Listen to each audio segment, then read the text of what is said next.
Hello, welcome to another episode of In the Trenches with Gang Green. I'm your host, Bubbs. Today is Saturday, September 14th. We are just one day away from the New York Jets taking on the Tennessee Titans on the road in week number 2 as the New York Jets look to get to 1-1 on the season before they head home on a short week Thursday night home opener against the New England Patriots. Today, we are going to be previewing this game and previewing the New York Jets' road to victory, keys to the game, X factors, matchups to watch, and of course, my prediction at the end of today's episode. This is episode 383.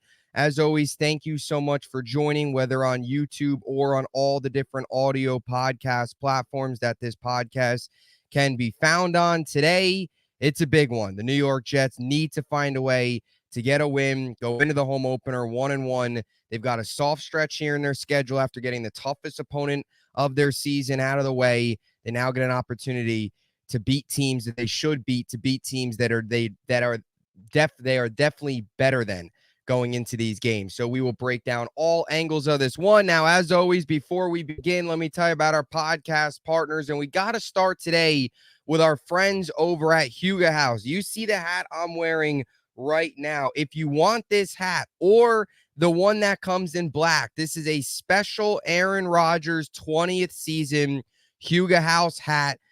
The one I got on right now, you want the black, you want the green or white, which is the one I'm wearing. If you want any of Huga House's awesome collection of hats, which Aaron Rodgers wears all the time, including walking into the game on Monday night, use my promo code BUBS for 15% off any purchase. These special 20th edition hats are going fast. So if you want a special Aaron Rodgers 20th season Huga House hat, click the Huga House link in the description down below and use promo code BUBS for 15% off your purchase. Also, of course, our friends over at BetUS, America's favorite online sportsbook. When you take a look at the odds for this game, the New York Jets come in as the 3.5 road favorites in this one, while the Titans are the home underdogs. The Jets minus 180 on the money line, while the Titans are plus 155 on the money line, and the over-under for this game is set at 40.5. So if you want to get on the betting action, use my link in the description to get a 125% sign-up bonus on your first 3 deposits up to $2,000. And, of course, our friends over at SeatGeek. Need last-minute tickets to this game? Need tickets for Thursday night? Make sure to check out SeatGeek. Look for the green dots. Those are the good deals. Those are the tickets you want to purchase. Not just football, not just sports, anything. Concerts, shows, plays, you name it. You can buy a ticket for an event. SeatGeek has it. Promo code BUBSONSPORTS for $20 off your first purchase. And all of those links, again, can be found in the description of this video. Now let's get into today's game preview. As we talked about it, New York Jets are the road favorites in this one. So after being underdogs last week, the New York Jets enter this one as favorites. Not often have we been able to say that the last couple years. And of course, it doesn't matter whether you're favorite underdog. You got to take care of business either way. They got to play a complete 60-minute game tomorrow. But not many times the last couple years have we been able to say not only the Jets favorites in a home game, but the Jets are favorites on the road. That has not been the case for a very long time, but it's the case tonight. And if the Jets play up to the level that they should play tomorrow and continue this trend and win both their home games, not to look too far ahead, I think we should expect to see the Jets favored in a lot of games this year moving forward, even on the road. Now, ESPN's matchup predictors giving the Jets a 57% chance of winning this one, while they're giving the Tennessee Titans a 42.7% chance. So odds are heavily pretty favored from a New York Jets perspective, and they should be, right? You know, you look at this game, and I know it's only week 2, but you look at this game, I don't want to call it a must-win. I know some people are calling this a must-win. It feels more like the whole saying, a must-win, a can't lose, either way. But both teams are in a similar boat here, where the New York Jets are coming off of a loss where they got blown out, really disappointing. All the offseason full of hype. You go in there, and it was just deflating, right? The defense didn't play well. Niners were running down your throat all night, and just a frustrating loss. You lose by 2 scores, all that stuff. Really lost by even more than that, of course, with the garbage time touchdown by Tyrod. Then you take a look at Tennessee. Similar situation coming off a loss, but both these teams lost in different ways, right? The Jets got dominated. They got blown out. The Titans blew a lead. I think their loss was a lot more heartbreaking. They were up 17-0. They go into halftime up 17-3. and they blow the late lead in the fourth. You know, the Will Levis interception was brutal. Chicago takes the lead after that. And of course, they go on the win. Will Levis had a very poor outing. So you go out there, you have a heartbreaking blown loss by Tennessee, and then you just kind of have a difficult, not, I don't know if I want to call it demoralizing, but just a little bit of an embarrassing loss from a defensive perspective for the Jets. So both these teams do come into this one a little desperate. I think if you're the Jets, you got to find a way to pick this win up. You've got to find a way to get the job done. You cannot fall to 0-2 with Aaron Rodgers. All the hype around this team fall to 0-2 going into the home opener. You should be able to beat Tennessee. You look at this schedule. We talked about the Titans. We talk about New England. We talk about Denver. Talk about Minnesota. That loss to San Francisco by many was expected. Not too surprising. The way they lost probably was a little surprising, but the fact that they lost, that in itself wasn't really surprising because you're facing the NFC champs, a team that was in the Super Bowl a year ago in their own building, week number one. Obviously, the Jets still knocking off some rust, still building chemistry with each other. That's expected. But now you're going up against an inferior opponent. You have to take care of business. No ifs, ands, or buts about it. Falling to 0-2. I mean, it would be a disaster. There would start to be conversations around Saleh. You would start to question actually how good this team is, especially after you saw what Tennessee did last week against a Bears team that didn't even throw for 100 yards. Caleb Williams didn't even play well, and the Bears still found a way to blow that lead, or the Titans, rather. So now let's get into some of the keys to victory, of course, X factors, matchups to watch, all that stuff. Now, before we get to that, quick injury update here, injury report for both teams. The New York Jets and Tennessee Titans are pretty clean. Saleh said yesterday that everybody will play. However, after he said that, a couple hours later, DJ Reed popped up on the injury report with knee soreness. So that's something to keep an eye on. That is somebody that was not on the injury report originally, somebody that Robert Saleh did not talk about, but he did pop up. So hopefully he plays. If not, you look for maybe Quantez Stiggers to step up, potentially Brandon Echols, one of those guys. But hopefully DJ Reed's out there tomorrow, and that's a fully healthy secondary. And Michael Clemens dealing with a tri-step. He's questionable, although, again, expected to play. Javon Kinlaw does not come into this one with an injury designation. He had a kid. He had a baby this week, so he missed Wednesday and Thursday practice, was back out there yesterday. He's ready to go. So nobody out, nobody doubtful, just two players questionable. The biggest one to look for, of course, is DJ Reed with that knee soreness. And then for the Titans, they've got a clean injury report. Jamal Adams, former Jet, he'll be ready to go after missing last week. So Jets, Jamal Adams will get an opportunity against his former team in this one. Sounded a little bit different tone in his press conference this week if you listen to it, but both teams coming into this week 2 matchup relatively healthy. All right, now let's get into keys to the game here for the New York Jets. We'll start on the offensive side of the football. An interesting week last week on offense, I think, for the New York Jets. But we'll start here and we'll say first key, get other playmakers involved. Last week, like I said, was interesting because you go into the game, you know Mike Williams is going to be limited. You know there's obviously going to be some rust with Rodgers coming off the torn Achilles, hasn't played since almost 2 years, only played 4 snaps last year. We all get it. We all know, didn't play the preseason. There was expected to be some rust, and coming away from the game, the offense barely played. They were on the field for 21 minutes and 40 seconds. They got dominated in time of possession. They were barely out there. The defense, of course, getting destroyed, allowing long drives where the Niners are just running it down their throats, certainly didn't help. So the offense had a tough time getting into a rhythm, but that should not deny the fact that they've got to find ways to get other playmakers involved. The New York Jets have weapons. They've got pieces. They've got to use them. To give you some numbers here, just to give you some notes on last week to really break down, because when you look at the game last week and then when you go back and look at the box score and who actually caught passes and who was actually involved specifically from a passing game perspective, it was slim to none. The New York Jets used 2 receivers last week in 3.5 quarters. Allen Lazard and Garrett Wilson were the only 2 receivers to get targeted in 3.5 quarters. Tyler Conklin was not used until the last drive in terms of getting targeted. Braylon Allen was not targeted until the last drive. Mike Williams only played 9 snaps, was supposed to play more than that, around 15. Saleh said with the offense playing such a limited number of snaps, if they were more towards their 60 to 65 snaps that you would play on average during a game, he would have been able to get up to a higher pitch count. But since they played such a limited number of snaps, Mike Williams' snaps decreased. He only played 9. Malachi Corley only played 2. He didn't even get, look his way. That's including special teams as well. So nobody was really involved depth-wise there, specifically Mike Williams on the pitch count. So overall, the New York Jets last week essentially, through 3.5 quarters, only targeted 2 receivers and Breece Hall. So 3 players were only used during 3 quarters of that game from a passing game perspective, and that's got to change. I think you go into this week, you've got to get more players involved. Just 5 players last week got involved in terms of passing offense, receiving offense, and 2 of those came in garbage time with Braylon Allen and Tyler Conklin when Tyrod entered the game in the last drive, and obviously they went down and scored. The New York Jets cannot have that happen this week. They've got to change that and utilize other pieces. And I'm talking about seeing more Mike Williams, right? Give him a jump ball. Give him a deep ball. Yes, he's on a pitch count. No, he's not 100%. No, he's not going to go out there and play every single snap. We get that. We get he's still coming back, but you can still find ways to get him involved in the offense. You can still find ways to get him to play to his strengths, one-on-one, jump ball, red zone stuff, things like that. Where was Xavier Gipson as well last week? Right, a speed guy. Get him going underneath.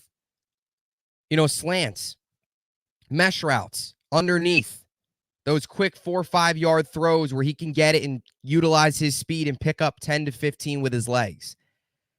I thought Lazard looked good last week. We all know what Garrett Wilson is, so you want to get those guys involved as well.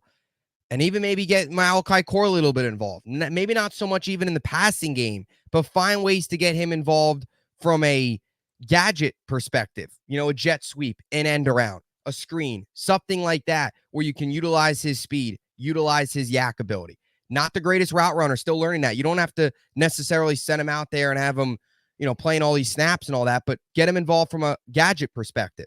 Utilize his speed, utilize his skill set. The New York Jets have got to find a ways to get other playmakers involved this week, specifically in the receiving game.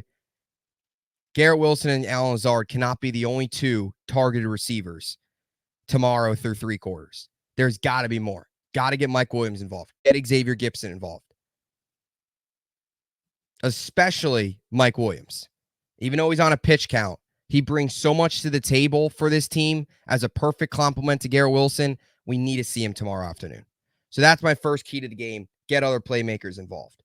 My second key is establishing the run early on. I mean, the New York Jets, the run game was rough last week, right? As a team, they had 19 carries, 68 yards, 3.6 yards per carry, and of course the 1 touchdown. Out of those 19 carries, 16 of those came from Breece. Breece Hall was not himself last week, only 54 yards, 3.4 yards per carry. He, of course, had the fumble on the 4th play of the game. He wasn't himself. He was not, you could tell, just a rough week for him, a rare off week for him. Now, I want to make it clear, I didn't love at times the New York Jets, the situations they ran in. I thought early on, I know they were trying to ease Rodgers into the game, but I would like to see them this week potentially early on if the run game's not going, and that's what I want to make it clear. They've got to find a way to establish the run, but if the run is struggling and the Titans are finding ways to stop it, and they're not picking up yards, and they're not getting the job done, the Jets have to kind of go away from it and get to more of a passing offense, because we saw last week at times the New York Jets rely on the run a little too much, where even when it was struggling, they were still running at times on 1st down, still running on 2nd down. You had that horrible, horrible play call when the 2-point conversion where everybody knew that they were giving it to Breece Hall. You had the 3rd and 1, 4th and 1 situation where they could have brought Braylon Allen in, but they ran it up the middle, and then they couldn't get 1 yard on 2 plays. So I thought at times last week they ran it,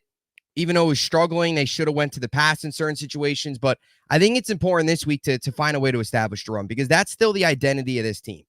And you've got Breece Hall back there. Get him the ball. Feed Breece. I also want to see more Braylon Allen. Last week, Braylon Allen had 1 carry for 8 yards. I could tell you at least 2 situations last week where Braylon Allen should have been in the game. 2-point conversion and that 3rd and 1, 4th and 1 situation. Braylon Allen was brought in, was drafted to be a 3rd down, 4th down, short yardage, grimy yard back, downhill runner that can just run right through you. And the Jets didn't even use him last week. So I think part of establishing the run not only is opening up lanes for Breece Hall, and of course for Breece taking care of the football, but it's also in these third down, short down, and distance situations, you've got Braylon Allen back there for a reason. You drafted him for a reason. Breece Hall talked about it yesterday that they brought in Braylon Allen for a reason. He's got to get more touches.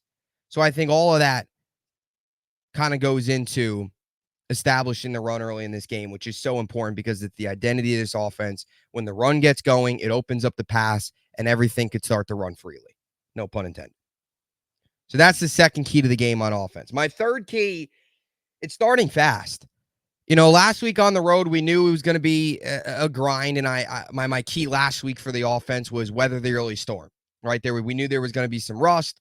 We knew there was going to be some challenges. We knew it's a tough environment to play in, a really tough defense. Get all that. So they had to kind of weather an early storm where they were probably going to throw a lot at Rodgers. Rodgers needed to just get a couple early completions under his belt, knock off the rust, get comfortable, trust himself, trust his Achilles in game, all that stuff.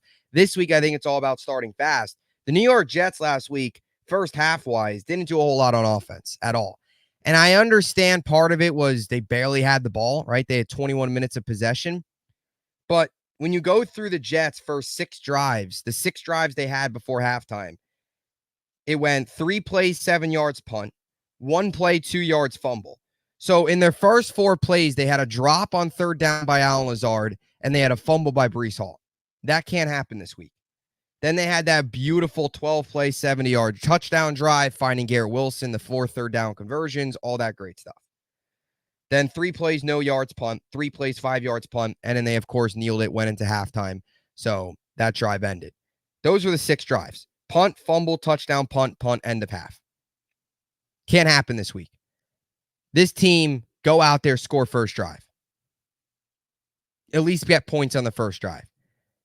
Right? Last week was knocking off the rust, tough opponent. This week, you're facing an inferior opponent.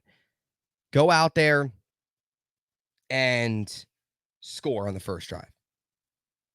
Even if you get, maybe if not first drive, right?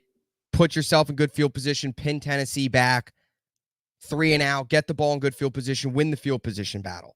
You cannot start punt, fumble, punt, touchdown. No, they got to find a way to start fast, especially in a game like this where it's not a must win, but there's got to be a little bit of sense of urgency. You cannot start 0-2 and lose to the Tennessee Titans. So I think starting fast in this game will be really, really big. And after last week where they couldn't find much of a rhythm, I think if you start fast, it opens up so much for this team. And it also takes a little bit of pressure off the defense if you start fast, because if you give them a lead right away, if you give them, even if you don't score, but you start winning the field position battle because you're picking up yards and you're punting and you're pinning them back, it takes the pressure off the defense, as opposed to the drop they had on third down. Defense was out there. Defense gets off the field. Then you fumble. Boom. 49ers are already in the Jets territory. So I think that's important tomorrow afternoon. So starting fast. So 3 keys: get others involved, establish the run, start fast, move on to the defensive side of the football. It all starts with stopping the run. I mean, last week for this New York Jets team, stopping the run was a disaster. Could not stop the run at all. Jordan Mason goes out there. No Christian McCaffrey. He, of course, dominates. Mason himself had 28 carries, 147 yards, 5.3 yards per carry, and a touchdown. The Niners as a team had 38 carries, 180 yards, 4.7 yards per carry, and 2 touchdowns. And it won't get any easier this week. This is a Titans team that's got a very, very good rushing offense, and a rushing offense that had a very successful week number 1. When you look at Tony Pollard's numbers in week number 1 against the Chicago Bears, Pollard in his Titans debut had 16 carries for 82 yards, 5.1 yards per carry, and a touchdown. The Titans as a team, 26 carries, 140 yards, 5.4 yards per carry, and 1 touchdown. So Titans last week had a ton of success. Niners averaged 4.7 yards per carry. Titans had 5.4. They averaged a ton of success. They had a lot of big chunk plays. They were putting up 5, 6, 7 yards almost every single carry, just running it down the Bears' throat. Same situation with the Jets, right? It was Mason just grinding them down, First down run, 6 yards. Second down run, 4 yards, first down. First down run, 5 yards. Second down run, 4 yards. Then it was 3rd and 1. The New York Jets also, I think, to add on to this, They need to find themselves in third and long situations. There was so many times last week where the Niners had easy third and twos, third and threes, third and ones. There was no real third and longs. There was no third and 7, third and 8 plus. I think that's big for the Jets as well, just kind of added on to the point of stopping the run. You can't let Pollard go out there on first down, pick up 6 yards, and then have another 3 yards get picked up, and then boom, it's third down and 1. It makes it so difficult for a defense to get off the field and force 3 and outs when every single third down is third and short. So I think that's something else that's important. But Pollard had a really good week, and the Jets got to find a way to contain him. You know, some of the Jets last week, some of the lowest graded Jets last week were up front. Some of the lowest graded Jets from a run defense perspective were up front. Guys like Will McDonald, guys like Jermaine Johnson, Solomon Thomas, all have to be significantly better this week. Jets missed 18 tackles last week. That right there, if you cut that number in half, you're all of a sudden going to get better run stopping production. Automatically. Got to find a way to do it tomorrow, especially with an offense that hasn't really featured Tyjae Spears much last week, but expect him to get more involved, where it's going to kind of be a 1A, 1B between him and Pollard, of course. Spears last week only had 4 carries, but in those 4 carries, averaged 5 yards per carry. Just a tick over 5 with 21 yards on 4 carries. So you're going to see more of him. But you cannot let what Jordan Mason did last week, especially against a defense that all week long has talked about, this isn't us, we'll be better, all this stuff, giving the Titans kind of bulletin board material to go out there and have a big game. They've got to, they've talked about, oh, no concern, it's not a problem, all this stuff. Well, if it's not, you got to go out there and prove it, of course. So that's my first key to the game. It's all about stopping the run. And to be honest, I think you can make the case this might be a key all season long, because this is something the Jets' run defense has struggled with in the past, is stopping the run. You look at the Jets' defense of rankings total, 28th, 30th against the run, 23rd against the pass, 27th scoring after last week. They're 30th against the run, which means after week 1, they're the 3rd worst rushing defense in football. That needs to change tomorrow. My second key to the game, something else I think the Jets need to do a better job of and didn't do very well last week, is getting pressure on Will Levis. Will Levis last week struggled. I mean, there was some bad throws. We, of course, talked to Mike Herndon. Once again, thank him for coming on. We talked to him on Thursday about Will Levis and about the Titans and about the struggles he had last week. I mean, so many head-scratching throws, so many head-scratching decisions, so many moments where you question what this guy can do, where you have optimism, but he makes those head-scratching throws, or you question really what his ceiling is. How good can he be? Is he really the future? Is he really the guy? I mean, last week was horrible. 19 of 32, 59.4% completion percentage, 127 yards, 4 yards per completion. This is where it gets bad. He had the touchdown. He had the 2 picks. The terrible pick where he was trying to throw it out of bounds. It gets picked off. Should have just threw it out. It gets picked off. Bears returning for a pick 6. Will Levis is there on the fields with his knees down, on his knees like this. And, of course, also got sacked 3 times and also had a strip sack. So total, Will Levis had 3 turnovers, 2 interceptions, 1 fumble, 38.4 QBR, 52.5 passer rating. It was an awful week 1. And the crazy part is he didn't even have to do too much for them to win that game. Again, the Bears did not throw for 100 yards. All Will Levis had to do was command and game manage late in that game, not do anything stupid, and they would have won. And, of course, he did something stupid. But I think what was so crucial in Will Levis having struggles last week was the pressure he faced up front.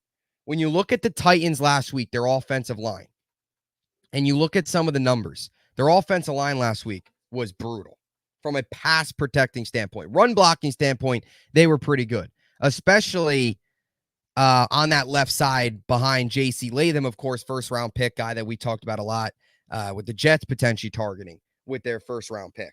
When you look at the Titans' offensive line, while it was good against the run, very poor in pass protection. 29% pass block win rate, by far the worst in the NFL through week 1. They allowed 15 pressures, 6 quarterback hits, and, of course, the 3 sacks. One of those being a strip sack. J.C. Latham, very good debut run blocking, very poor pass protection. So the Jets have got to come away with at least one of it. one of stopping the run or getting pressure on Will Levis.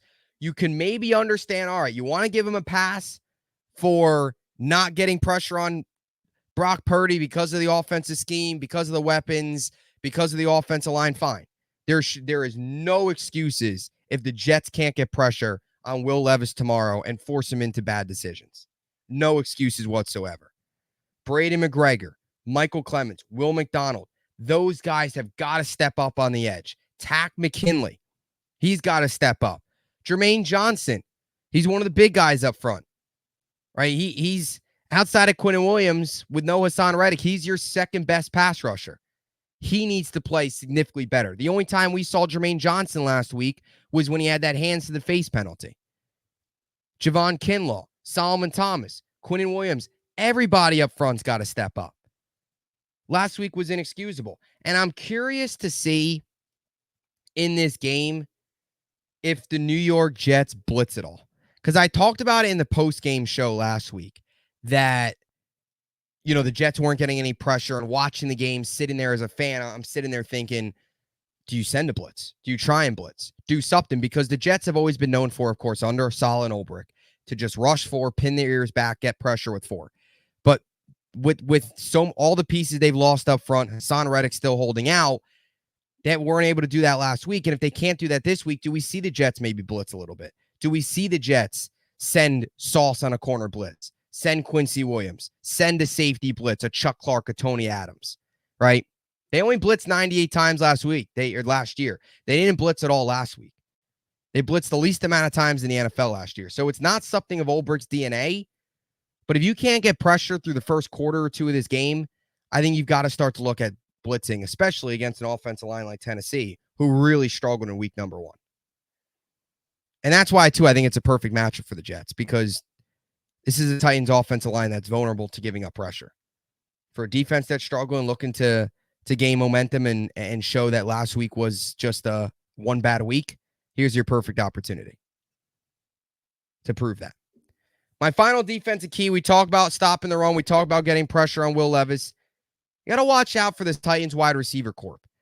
It is not a group that's talked about a ton, but it's a group that's got some talent. And if you give Will Levis time and he plays better and he plays smart, he's got weapons to give the ball to.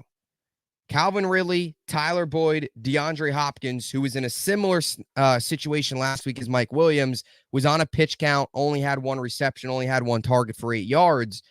But Ridley and Boyd, Titans team over the years has never had much speed. They've now got speed in Calvin Ridley. Had 3 receptions for 50 yards on Sunday, 7 targets. Some of those were misses on Levis. There was times where Ridley was open. Levis didn't see him, so they look to connect better. Tyler Boyd had 3 receptions, 18 yards, and 5 targets. They've got a kind of a 3-headed monster, and they've got a good mix. Like D-Hop's just not obviously quite the same player, but a good physical one-on-one guy. Boyd can play the slot, and then, of course, Ridley's just your speed guy that can do it all as a number 1. They've got some pieces. And I think for the Jets, you cannot lose, no, it's not Ayuk and Debo and Kittle and all the weapons they've got in San Fran, but it's still a really under-the-radar wide receiving core. And if you give Levis time, he's going to be able to find those guys. So I think that also ties into just getting pressure. But also, yes, you're going to be heavily focused on Pollard. Yes, you're going to be heavily focused on getting pressure on Will Levis. You can't lose sight of the fact that there is 3 good receivers back there for this Tennessee Titans team. So those are the defensive keys. Stop the run, get pressure on Will Levis, and watch out for the Titans wide receiver corp. Contain those guys. Gotta obviously, can't lose sight of the fact that you've got some really good weapons back there as well. Moving on to some of the X factors. Offensively, we'll go with Breece Hall here. I think you can make a case for a couple different ones, but I'll say Breece Hall just for the fact that they've got to find a way to establish the run early in this game. And I also think Breece Hall's got to be a little bit more of a weapon in the passing game. Last week had 5 receptions. I would like to see them get a little bit more creative with Breece, not only just the checkdowns and stuff, but maybe some design screens for him, get him into some design wheel routes, some design, those slants and mesh routes, some designed routes for him. I think just establishing the run's huge. If he can have a big week, if he can be the Breece Hall we all know he can be, I think the Jets, that goes a long way in them winning this game. So I'll say Breece Hall is the X factor here for the offense. And as for the defense, it comes down to the defensive line again. That's the X factor. If the defensive line plays well, Jets should have no problem winning this game. If they get pressure and stop the run, and I'm not talking like they've got to be vintage Jets defensive line like they were at parts of last year, but if they're just average tomorrow to slightly above average, they should have no problem winning this game. Monday night, they were awful, So it won't take much for this Jets defensive line to be better than they were last week. That's how bad they were. So even if they're just a little bit better, they should find a way to get the win, especially against a team that, of course, likes to give up pressure. So defense line's the X factor, and you've also got to contain Pollard and Tyjae Spears, that duo at running back. Some matchups to watch on offense. Mentioned Garrett Wilson. Him versus L'Jarius Sneed is something I'm looking forward to. L'Jarius Sneed, obviously their offseason acquisition from Kansas City, one of the really under-the-radar corners in the NFL. Of course, had a really successful past couple years in KC, 4 years there. The former fourth-round pick. He'll go up against Garrett a handful of times tomorrow, so look out for that matchup. And defensive matchup to watch, talking about it again. It's the Jets' run defense against Tony Pollard and Tyjae Spears. That, I think, is the biggest X factor. If the Titans run around the Jets tomorrow, they're not winning the game. If the Jets are able to contain the run, I think the Jets should win pretty convincingly. So those are your keys, X factors, matchups to watch. What does Rodgers have for an encore in this one? Of course, last week, 167 yards and a touchdown. I would love for Rodgers to go out there this week and have a 240, 250, 3 touchdowns, just something like that. Give me like 3 of those 12-play, 70-yard drives. Maybe even a drive or two or just one drive where it's 3 plays, 70 yards. You hit Garrett for 50 and, I don't know, Conklin for the rest or whatever. Give me one of those. I'm fired up tomorrow. I'm fired up. This is a big one. Last week, you went in. Of course, you kind of knew it was going to be tough. You felt like you were going into, I don't know if I want to call it a hornet's nest, but it was, you were going into a really tough one. I think this is a game that 100%, if you're a Jets fan, you've got to believe they should win this game. There is no excuse that the Jets are not winning this game, should not win this game. There will be no excuse if they don't win this game. You've got to win this game.